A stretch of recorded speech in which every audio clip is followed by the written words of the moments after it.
Hello everyone, my name is Rajesh Siddiqui and you are connected with Siddiqui physics classes. अपनी last video में हमने electricity का first part discuss किया था। अब उसके बाद हम नया पार्ट अब डिस्कस करने वाले हैं। नए पार्ट में मैं आपके लिए कुछ चीज़ें लेकर आई हूँ, जिनमें से फर्स्ट पार्ट के बेसिस पर कुछ न्यूमेरिकल करेंगे। इनमें से देखिए हम फर्स्ट न्यूमेरिकल स्टार्ट करते हैं बिना अपना टाइम वेस्ट किए हुए। तो देखिए फर्स्ट हमारे पास क्वेश्चन है यहाँ पर एग्जाम्पल 12.2। आपको चैप्टर नंबर 12 में एनसीईआरटी बुक के अकॉर्डिंग ये मिल जाएगा। अब देखिए इसको यहाँ पर डिस्कस करते हैं। How much work is done in moving A charge of 2 coulomb across 2 point having a potential difference 12 volt.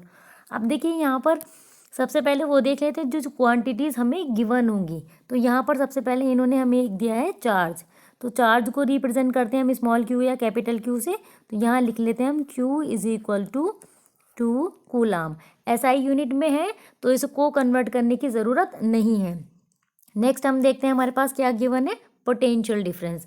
तो पोटेंशियल डिफरेंस हमारे पास क्या होता है, V is equal to 12 volt. दोनों सिंबल हमें पता है, चार्ज के लिए Q को रिप्रेजेंट करना है और V हमारे पास पोटेंशियल डिफरेंस। तो यहाँ हमें वर्क डन पूछ रहे हैं। तो एक फॉर्मूला मैंने अपनी लास्ट वीडियो में डिस्कस किया था, V is equal to W/Q।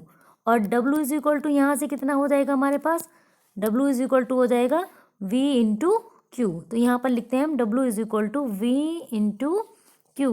V क्या है हमारे पास यहाँ पर 12 वोल्ट और इंटू क्यू कितना है हमारे पास 2, यानी कि ये हो जाएगा हमारे पास 12 2 ज़ा 24। अब हमारे पास निकाल क्या रहे हैं, पहले वो देखते हैं क्या निकालना है, वर्क डन। तो वर्क डन की ऐसा यूनिट क्या होती है हमारे पास, जूल। तो यहाँ सीधा सा आंसर आ जाएगा हमारे पास 24 जूल। बहुत इजी सा क्वेश्चन है। सिर्फ सबसे पहले क्वांटिटीज़ जो हमारे पास मेंशन होंगी क्वेश्चन में, जो हमसे पूछी हैं वो लिख लीजिए और जो हमें दी हैं वो लिख लीजिए। उसके बाद न्यूमेरिकल करने बहुत आसान हो जाते हैं। उसके बाद एक और क्वेश्चन मैं लेकर आई हूँ। नेक्स्ट क्वेश्चन है हमारे पास, how much is energy to each coulomb of charge passing through a 6 volt battery. अब देखिए यहाँ भी कुछ ऐसा ही है हमारे पास। यहाँ पर अगर हम देखें तो हमसे ये पूछ रहे हैं, एनर्जी पूछ रहे हैं। तो इतना सबको आपको पता है कि सारी की सारी एनर्जीज और सारा का सारा वर्क डन जो भी होता है हमारे पास, उसकी सबकी एसआई यूनिट हम यहाँ पर कंसिडर करते हैं जूल। तो अगर आपसे कभी एनर्जी की बात करें तो आप वर्क डन भी निकाल सकते हैं और वर्क डन एनर्जी हमारे पास सेम ही होने वाला है यहाँ पर। तो एनर्जी और वर्क डन को हम यहाँ पर सेम मानकर चल रहे हैं, ये हमें पूछना है। अब देखिए क्वेश्चन में गिवन क्या है, each coulomb of charge. Each means 1। Q is equal to कितना हो जाएगा हमारे पास 1 कूलम चार्ज। क्लियर। आगे क्वेश्चन में देखिए 6 वोल्ट की बैटरी दे रखी है। तो V इज इक्वल टू हमारे पास कितना हो गया, V is equal to 6 volt. अब वही फॉर्मूला भी हम दोबारा लगा सकते हैं, W is equal to V into Q. V कितना है हमारे पास यहाँ पर, V है 6 वोल्ट और Q हमारे पास है यहाँ पर 1। 6 1 ज़ा 6, ये भी क्या हो जाएगा हमारे पास जूल। क्योंकि एसआई यूनिट में थे हमारे पास ये दोनों, तो हमारे पास जो आंसर आएगा ना W, वो भी किस में हो जाएगा, एसआई यूनिट में, यानी कि हो जाएगा 6 जूल। इस तरीके से हम चाहें तो वर्क डन को कैलकुलेट कर सकते हैं। वर्क डन कहें या एनर्जी कहें, इन दोनों ही तरीकों से हम क्या कर सकते हैं, वर्क डन या एनर्जी। अब जब इन्होंने कहा था क्वेश्चन में कि एनर्जी निकाल कर दिखाओ, तो लास्ट में एक स्टेटमेंट लिख सकते हैं, E is equal to W, और ये भी कितना हो गया हमारे पास 6 जूल। क्लियर। 6 जूल हम इसको आंसर में लिख सकते हैं। क्लियर। अब देखिए हम नया टॉपिक डिस्कस करते हैं। नया टॉपिक है हमारे पास यहाँ पर इलेक्ट्रिक सर्किट।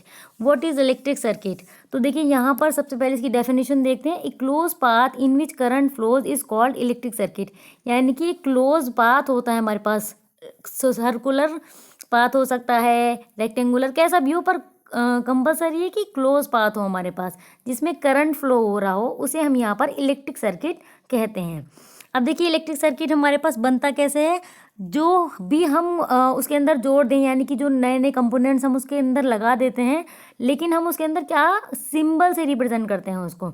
अब देखिए यहाँ पर कुछ हमारे पास कंपोनेंट प्रेजेंट है और उनके सिंबल प्रेजेंट हैं। इनमें सबसे पहले देखिए यहाँ पर है हमारे पास इलेक्ट्रिक सेल।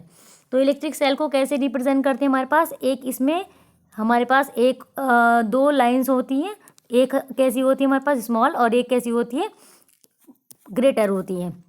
दोनों को अगर कंपैरिजन करें तो हमेशा पॉजिटिव होगा जो बड़ी वाली होगी और निगेटिव होगा जो हमारे पास स्मॉल वाला है। क्लियर? पॉजिटिव वाला होगा हमारे पास हमेशा बड़ा और निगेटिव वाला होगा हमेशा छोटा। याद रखेंगे इस कॉम्बिनेशन को। उसके बाद आता है हमारे पास ए बैटरी और ए कॉम्बिनेशन ऑफ सेल। यानी कि कॉम्बिनेशन ऑफ सेल का मतलब आप समझ गए, एक से ज़्यादा हमारे पास सेल होगा और बैटरी उसी को कहते हैं हम यहाँ पर। तो एक चीज़ का ध्यान रखेंगे, जब कभी सेल्स को आपस में जोड़ते हैं तो ध्यान रखना है कि उसका निगेटिव नेक्स्ट सेल के पॉजिटिव से जुड़ना चाहिए। जैसे आपने अपनी नॉर्मल लाइफ में भी देखा होगा, जब कभी किसी भी चीज़ में हम सेल को डालते हैं तो उसमें एक वे होता है हमारे पास सेल डालने का। यानी कि सेल कैसे डालते हैं, सपोज करो हमारे पास ये एक सेल है, इस सेल में अगर हमारे पास एक पॉजिटिव निगेटिव है तो अगला वाला जब सेल जोड़ते हैं तो ऐसे जोड़ते हैं कि नेक्स्ट हमारे पास कैसा है, इस डायरेक्शन में आए। तो ये सेल के जोड़ने का तरीका होता है। तो आप ध्यान रखेंगे हमेशा दो पॉजिटिव को आपस में नहीं जोड़ना है और दो नेगेटिव को आपस में नहीं जोड़ना है। हमेशा किस कॉम्बिनेशन में जोड़ते हैं, एक पॉजिटिव और उस पॉजिटिव से हमारे पास नेक्स्ट निगेटिव, पॉजिटिव उसके बाद फिर निगेटिव और नेक्स्ट वाले के पॉजिटिव से इसको फिर से हम ऐड कर सकते हैं। ये हमारे पास क्या होती है, बैटरी, यानी कि कॉम्बिनेशन ऑफ सेल। अब देखिए आगे नेक्स्ट है हमारे पास प्लग, स्विच, और दो तरीके के हमारे पास यहाँ स्विच हैं। कौन कौन से हैं, एक तो ओपन और एक क्लोज।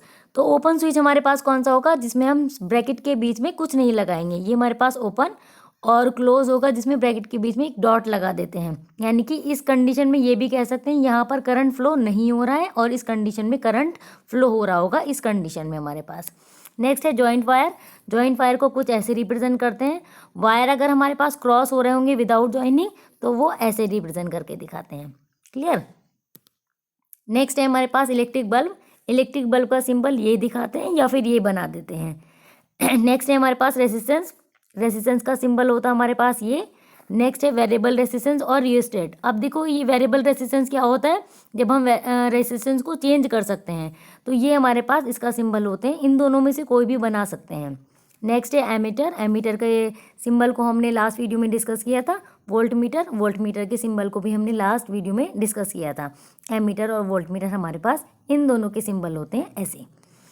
क्लियर? अब देखिए हमारे पास नेक्स्ट है इम्पॉर्टेंट टॉपिक, ओम्स लॉ।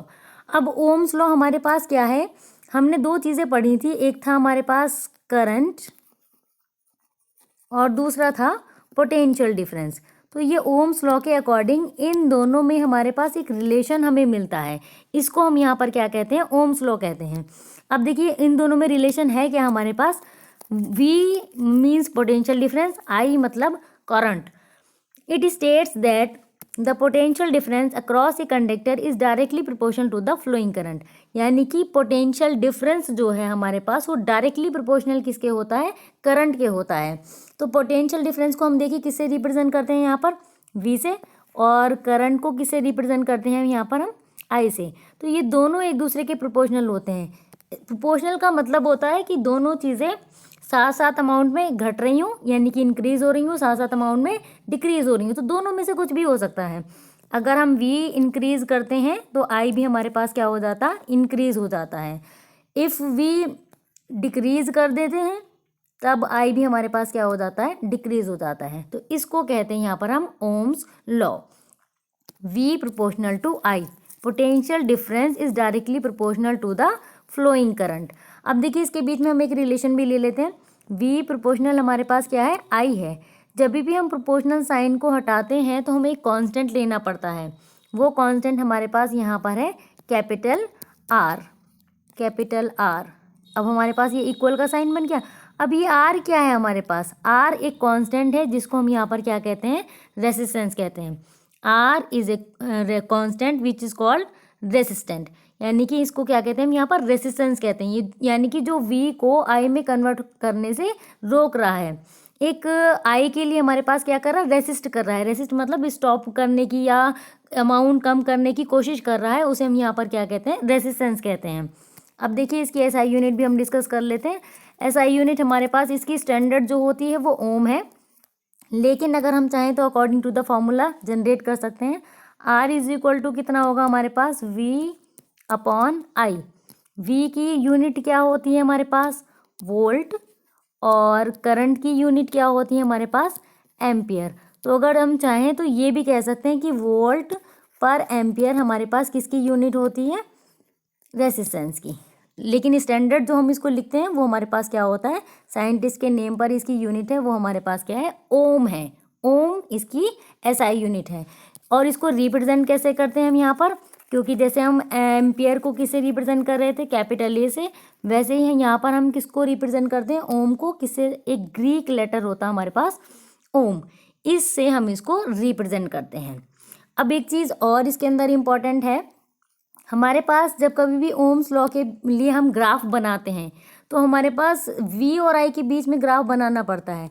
तो इसमें ग्राफ में अगर हम देखें तो एक एक्सिस पर हम वी नोट करके चलेंगे और दूसरे वाले पर हम क्या डिनोट करेंगे, आई। इन दोनों के बीच में ग्राफ हमेशा लीनियर आता है। कैसा, लीनियर। ये ग्राफ हमेशा कैसा आएगा हमारे पास, लीनियर, यानी कि स्ट्रेट लाइन आती है। ये वी और आई के लिए ग्राफ है। V मीन्स पोटेंशियल डिफरेंस और I मीन्स करंट। करंट और पोटेंशियल डिफरेंस के बीच में आने वाला ग्राफ स्ट्रेट लाइन होता है। और एक चीज़ और ध्यान रखेंगे, ये जो लाइन हमारे पास है ये किसको रिप्रेजेंट करती है, रेसिस्टेंस को। ये लाइन रेसिस्टेंस को रिप्रेजेंट करती है, कांस्टेंट है जो हमारे लिए किसी कंडक्टर के लिए। ठीक है, अपनी नेक्स्ट वीडियो में मैं आर के फैक्टर बताऊंगी कि किन चीज़ों से इंक्रीज़ कर सकते हैं, किन चीज़ों से डिक्रीज़ करते हैं। तो अगर आपको मेरी वीडियो अच्छी लगी हो तो मेरे चैनल को सब्सक्राइब करना और लाइक करना ना भूलना। Thank you.